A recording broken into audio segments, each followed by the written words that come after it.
l'islam radical est en train de gangréner une partie de nos concitoyens musulmans.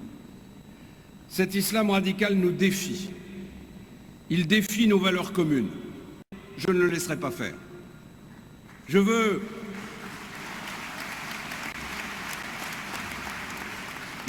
un strict contrôle administratif du culte musulman tant que son ancrage dans la République ne sera pas achevé. Je veux la dissolution immédiate de tous les mouvements qui se réclament du salafisme, mais aussi des frères musulmans. Je veux la clarification de nos relations avec l'Arabie saoudite et le Qatar qui abritent les penseurs de l'islam radical. Le catholicisme, le protestantisme, le judaïsme ne dénoncent pas les valeurs de la République. Cessons donc de faire croire qu'il faut durcir les règles de la laïcité au prix d'atteintes inacceptables à la liberté religieuse, alors que seule la poussée intégriste qui enflamme le monde musulman est une menace pour notre société. Chez nous, il est pauvre socialement et pauvre intellectuellement. Mais il y a un renouveau, il y a des jeunes philosophes, il y a des jeunes profs qui sont... on promeut un islam des Lumières, comme il y a ceux qui promeuvent un islam radical et dangereux. Si c'est une bataille politique qui va durer des années et des années. Lapidation. Lapidation. Moi, je serais dans un pays musulman, je dis oui. Pays musulman. Bah oui, c'est une loi divine. C'est une loi divine. Couper la main à un voleur, je suis d'accord. Je suis d'accord. C'est pas divine, c'est une loi. Non, elle est loi divine. C'est une loi divine. Mais les lois, elles doivent être divines ou elles doivent être contrôlées par les hommes? Attendez, moi je parle dans un pays musulman. Oui, d'accord. Dans un pays Mais si la France devenait un pays musulman, par exemple, Roubaix, vous êtes en passe de devenir majoritaire. Si la France devenait majoritairement musulmane, la loi divine s'appliquerait?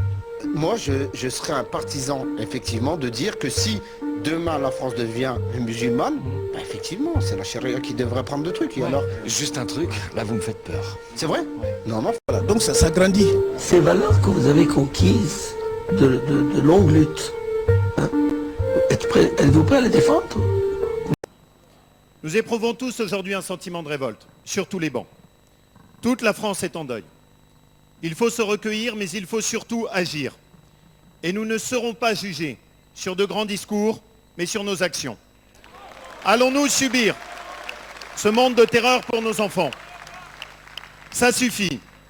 Et Mera, Kouachi, Koulibaly, Mostefai, ils étaient tous fichés. Et leur dérive islamiste connue grâce au travail de nos forces de l'ordre. Tous les individus en fichier S pour radicalisation ne peuvent plus être en liberté. Expulsion des étrangers, déchéance de nationalité pour les binationaux, mais aussi, et c'est le centre du problème, centre de rétention pour ceux qui sont nés français sans prendre aujourd'hui le risque d'attendre. Face à la menace terroriste et à la définition des moyens juridiques exceptionnels dont nous avons besoin pour affronter le terrorisme de guerre, nous devons tous, je pense que nous pouvons être d'accord, privilégier l'intérêt national et l'efficacité concrète. Et il ne devrait pas y avoir de place ni pour l'invective ni pour la polémique. Oui, la France est en guerre contre le terrorisme, le djihadisme et l'islamisme radical. La France n'est pas en guerre contre une religion. La France n'est pas en guerre contre l'islam et les musulmans.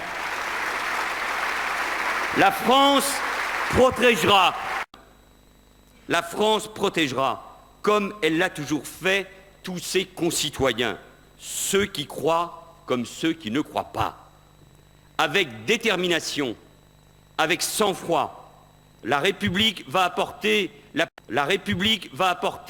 la plus forte des réponses au terrorisme. Assurer la sécurité de nos concitoyens fait de la lutte contre le terrorisme islamiste la première priorité de notre politique étrangère. Oui, je parle bien d'un terrorisme islamiste et j'assume parfaitement l'emploi de cet adjectif. Ce qui s'est produit hier à Paris et à Saint-Denis, près du Stade de France, c'est un acte de guerre.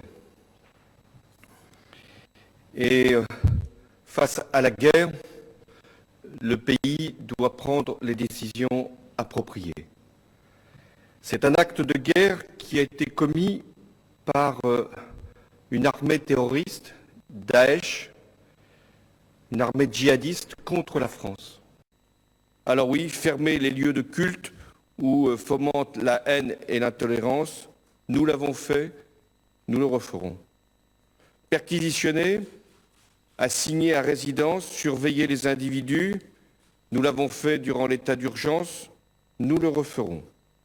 Retenir administrativement des individus pour procéder à des vérifications indispensables, surveiller, nous renseigner, c'est la loi, nous l'avons fait, nous le referons.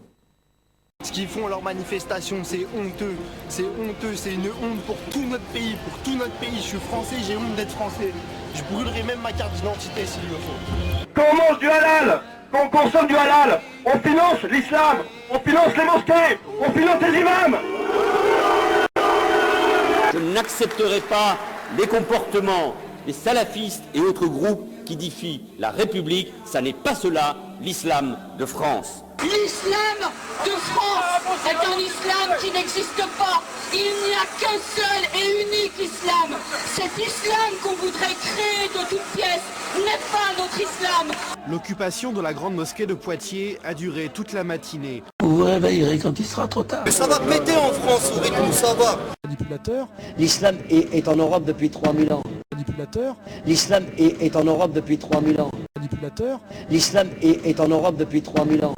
Pourquoi? Manipulateur. L'islam est en Europe depuis 3000 ans. Manipulateur. L'islam est en Europe depuis 3000 ans. Pourquoi? Les Français.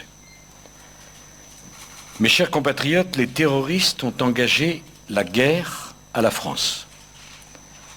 Notre pays ne doit pas céder. Notre pays ne doit pas reculer.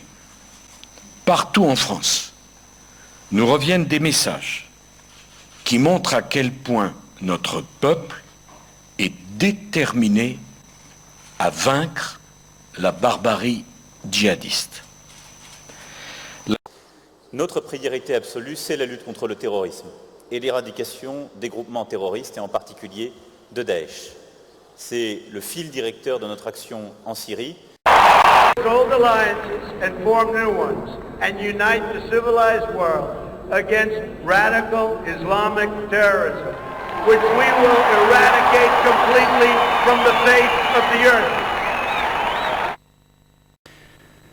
Assurer la sécurité de nos concitoyens fait de la lutte contre le terrorisme islamiste la première priorité de notre politique étrangère. Oui, je parle bien d'un terrorisme islamiste et j'assume parfaitement l'emploi de cet adjectif.